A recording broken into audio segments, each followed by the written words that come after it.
Welcome back with Brittney Griner's next hearing coming up in just 5 days. The question on everyone's mind is, will Brittney finally get to come home? And joining us now is lawyer and ESPN correspondent and my friend Angela Rye. Welcome to the Tam Fam in person. So you know better than ever. You have a legal mind. You have a passionate mind. So next Tuesday, Brittney will appeal her 9-year sentence for the drug possession. What are the odds that, I hate saying it that way, Angela, but you give it to us real. What could happen? Could she be free? Here's the thing that I think is so important for people at home to understand. Russia's justice system is not the American justice system. And we know, even from ourselves, especially people of color, that our justice system doesn't even treat us fairly. So when you talk about the fact that Brittney is of the LGBTQIA community and how Russia has treated folks from that community, this is a Black woman there, and we know that racism is global.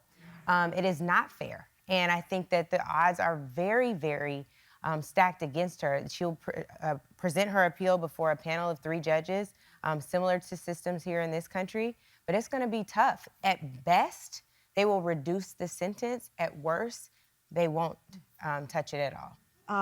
Sherelle, Brittney's wife, is worried she could be transferred to a labor camp if she loses that appeal. What is a labor camp in Russia? So in Russia, there are over 35 penal colonies where women are sent to serve their terms, their prison sentences. And they vary in treatment depending on where they are located. Some can be extremely harsh. There is forced labor involved, so it's indentured servitude, slavery. The thing that I'm actually really concerned about is I think folks paid attention to the fact that Vladimir Putin began to call for compulsory military service. Folks who are incarcerated are subject to compulsory military service.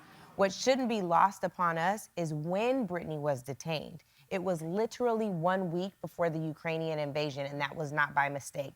We can look at other folks who had cases of drug possession in Russia. Sentences are way different. There was a white girl named Audrey Lorber, 19 years old, who had 19 grams of THC, 19 grams of cannabis on her possession with a medical prescription, just like Brittney.